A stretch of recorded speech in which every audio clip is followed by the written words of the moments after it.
কথা হলো যে আমরা অ্যাডভান্স কেন নেই ভাই? অ্যাডভান্স না নিলে কাস্টমারের অনেক রকম সমস্যা হয়। তার মুড সুইং হয়ে যায়, তারপরে হলো আপনার টাকা থাকে না, ভাই ভুলে অর্ডার করে ফেলছি, ভাই এমনিতেই বলে ফেলছি অর্ডারের কথা। ইভেন অ্যাডভান্স করেও প্রোডাক্ট না নেওয়ার ইতিহাস রয়্যাল গ্যাজেটবিডিতে আছে। তো অ্যাডভান্স করছে তারপরে প্রোডাক্ট রিসিভ করে নাই। আমাদের কুরিয়ার নিতে হলে মিনিমাম 220 টাকা অ্যাডভান্স করতে হবে, এটা রয়্যাল গ্যাজেটবিডির পলিসি। এখন এই 220 টাকা আমরা কেন অ্যাডভান্স নিই? রয়্যাল গ্যাজেটবিডিতে অ্যাডভান্স ছাড়া কুরিয়ার করা হয় না।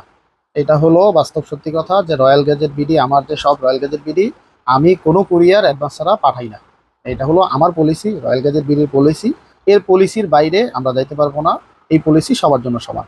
এটা কেন আমি আপনাদের কাছে বুঝিয়ে বলবো, আপনারা পুরো ভিডিওটা না টেনে দেখুন, আশা করি ক্লিয়ার হয়ে যাবে। রয়্যাল গ্যাজেট বিডি বিগত 5 বছর যাবত কুমিল্লা কান্দিরপাড় আনন্দ সিটি সেন্টারে 5ম তলায় ব্যবসা করতেছে। হ্যাঁ, আপনার 5 বছর যাবত যেহেতু ব্যবসা করতেছি, সেহেতু অনেকেই চিনে, আবার অনেকেই চিনে না। ঠিক আছে, বেশিরভাগই চিনে না, ক্ষুদ্র কিছু মানুষ চিনে। এখন কথা হলো যে আমরা অ্যাডভান্স কেন নেই ভাই? অ্যাডভান্স না নিলে কাস্টমারের অনেক রকম সমস্যা হয়।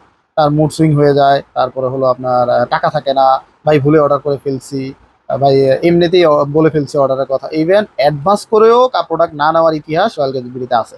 তো অ্যাডভান্স করছে তারপরে প্রোডাক্ট রিসিভ করে নাই। সে মনে করছে একটা প্রোডাক্ট, কিন্তু আসলে প্রোডাক্ট ওইটা না। সে নিজে নিজে ভাইবা নিছে যে ওই প্রোডাক্ট এই অপশনটা থাকবে, সে আমার সাথে ডিসকাশন করে নাই। সে ভাইবা নিছে যে ওই অপশনটা থাকবে, আসলে ওই অপশনটা নাই। তার কারণে কুরিয়ারটা তার কাছে যাওয়ার পরও ফেরত আসছে। আমাদের কুরিয়ার নিতে হলে মিনিমাম 220 টাকা অ্যাডভান্স করতে হবে, এটা রয়্যাল গ্যাজেটবিডির পলিসি। সর্বোচ্চ আপনি যা দেন পার্সিয়াল পেমেন্ট, অথবা আপনি চাইলে ফুল পেমেন্ট করে দিতে পারেন। ফুল পেমেন্ট করার ক্ষেত্রে কুরিয়ার চার্জ 100 টাকা ধরা হয় ছোটখাটো প্রোডাক্টগুলোতে। আর যদি অ্যাডভান্স না করেন আপনার ফুল টাকা, তাহলে 120 টাকা কুরিয়ার চার্জ ধরা হবে। 120 টাকা আর প্রোডাক্ট থেকে 100 টাকা, টোটালি 220 টাকা অ্যাডভান্স করবে। এখন এই 220 টাকা আমরা কেন অ্যাডভান্স নিই? একটা প্রোডাক্ট যাইতে 120 টাকা লাগে, আসতে 60 টাকা লাগে, মানে অলমোস্ট 180 টাকা 200 টাকার মতো চলে যায়। তারপর আমরা প্যাকেজিং করি, যেই প্রোডাক্টটা কুরিয়ারে পাঠাই সেটা কিন্তু আর বিক্রির উপযোগ্য থাকে না।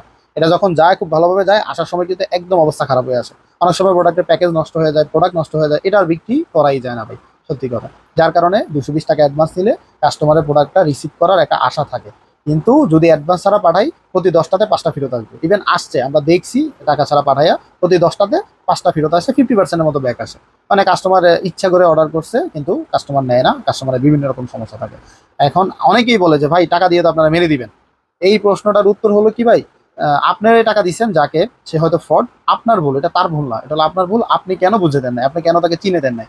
আপনি অচেনা লোককে কেন দিলেন? আপনি একটা অচেনা লোক থেকে একটা প্রোডাক্ট কিনবেন, তার সম্পর্কে জানেন, তাকে যাচাই করেন, তার দোকান আছে কিনা, তার দোকান সম্পর্কে যাচাই করেন, গুগলে সার্চ করেন। আপনি রয়্যাল গ্যাজেট বিডি লিখে গুগলে সার্চ করেন, সকল তথ্য চলে আসবে। আমাদের ফেসবুকে পেজ আছে, গ্রুপ আছে, ইউটিউবে চ্যানেল আছে, টিকটকে চ্যানেল আছে। তারপরে আপনার মানে গুগলে আপনি যত তথ্য দরকার সব ওইখানে পাবেন।